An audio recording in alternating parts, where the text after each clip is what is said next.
मैं डॉक्टर रजत कुमार सिंह, महर्षि Vishwamitra autonomous state medical college में एक ऑर्थो सर्जन हूँ। मैं यहाँ पे करीब 1.5 साल से कार्यरत हूँ।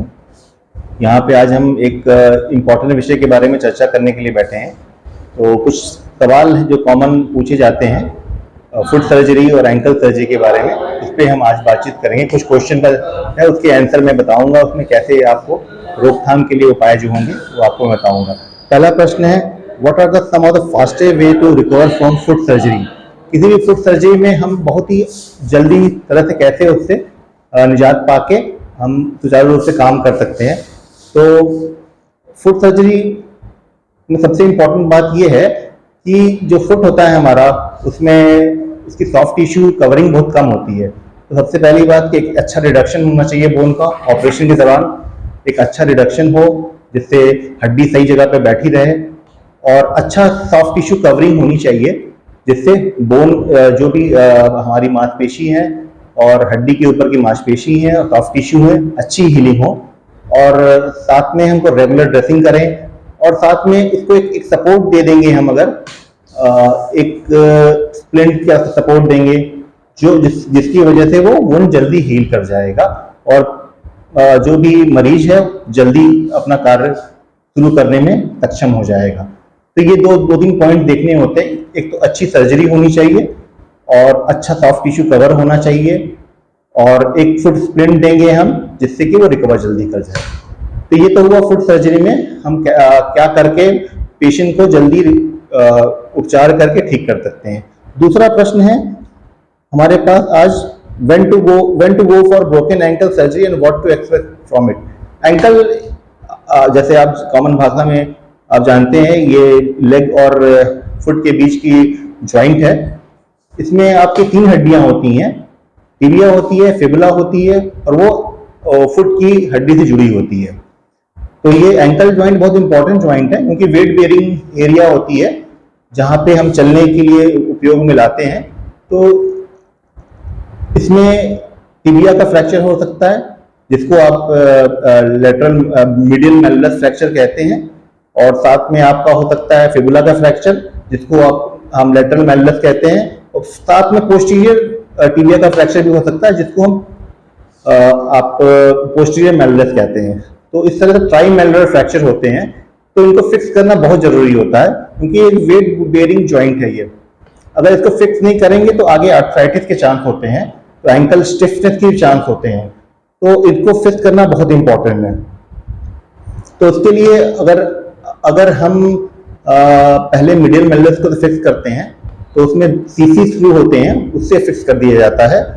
और फिर हम लेटरल मेलुलस को फिक्स करते हैं जिसमें हम के वायर फिक्सेशन कर सकते हैं, और साथ में हम एक टेंस नेल फिक्सेशन भी कर सकते हैं, और साथ में पोस्टीरियर मेलुलस को फिक्स करना बहुत ही आवश्यक है। तो इसमें 3 सर्जरीज एक ही जॉइंट में 3 एरिया में फिक्सेशन करते हैं, और उसके बाद प्रॉपर बेड रेस्ट रखते हैं मरीज को, और फिर 12 दिन पे टाके काट के छुट्टी करते हैं। लेकिन वेट बियरिंग कम से कम 1 महीने के लिए हम उसको मना करते हैं। और ये हो गया दूसरा प्रश्न का हमने जवाब दे दिया। तीसरा प्रश्न है, what are some of the most common post operative risk and side effect of broken ankle surgery. सबसे इंपॉर्टेंट पोस्ट ऑपरेटिव रिस्क आप कह सकते हैं कि नॉन यूनियन के चांसेस होते हैं, वुंड डेहिशन के चांस होते हैं। वुंड आपका सही से हील नहीं करेगा क्योंकि सॉफ्ट टिश्यू सही नहीं होता है वहां पे एरिया में। साइड इफेक्ट्स यही हो सकता है कि डिफॉर्मिटी हो सकती है नी में, कुछ बेंडिंग हो सकती है, और माल यूनियन हो सकता है, और नॉन यूनियन हो सकता है। इसमें ये 3 चीजें हो सकती हैं आपके ब्रोकन एंकल सर्जरीज में। अब हम आते हैं चौथे प्रश्न पे, how to heal faster undergoing broken ankle surgery. तो इस बारे में पहले क्वेश्चन में भी हमने डिस्कस कर चुके हैं कि ब्रोकन एंकल सर्जरी में कैसे हम जल्दी से हील कर सके। तो वही 3 पॉइंट्स हमारे पास हैं इस बारे में। जल्दी हील करने के लिए हमें एक अच्छा रिडक्शन करना होगा फ्रैक्चर को, एक स्प्लिंट का प्रयोग करना होगा जिससे जो हम ऑपरेशन किए हैं, जो हड्डी है साथ में सॉफ्ट टिश्यू है, उनको हील करने का अच्छा मौका मिले, और अच्छे एंटीबायोटिक का प्रयोग करना होगा जिससे हमें संक्रमण के चांसेस को बचाया जा सके। तो ये 3 चीजें हम कर सकते हैं इसमें। अब तीसरा बहुत इंपॉर्टेंट फ्रैक्चर है एल्बो फ्रैक्चर। ये कैसे होता है? What is the elbow fracture, what are the some of its most common causes.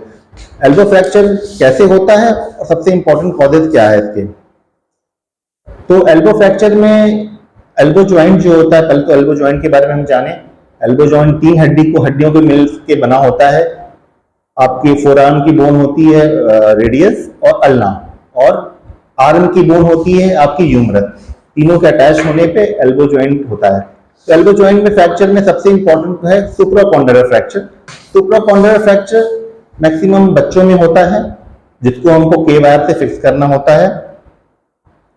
और ये होता है fall from height, outstretch hand के हम जब आरटीए से हो सकता है, एक नॉर्मल खेलते हुए व्यक्ति को हो सकता है, आउटस्ट्रेच हैंड फॉल करता है और एल्बो का ह्यूमरस का डिस्टल एंड फ्रैक्चर हो जाता है।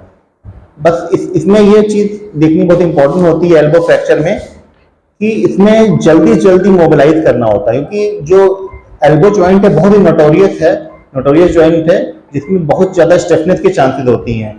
तो इसमें सबसे इंपॉर्टेंट पॉइंट है कि इनका ऑपरेशन जल्दी से जल्दी हो।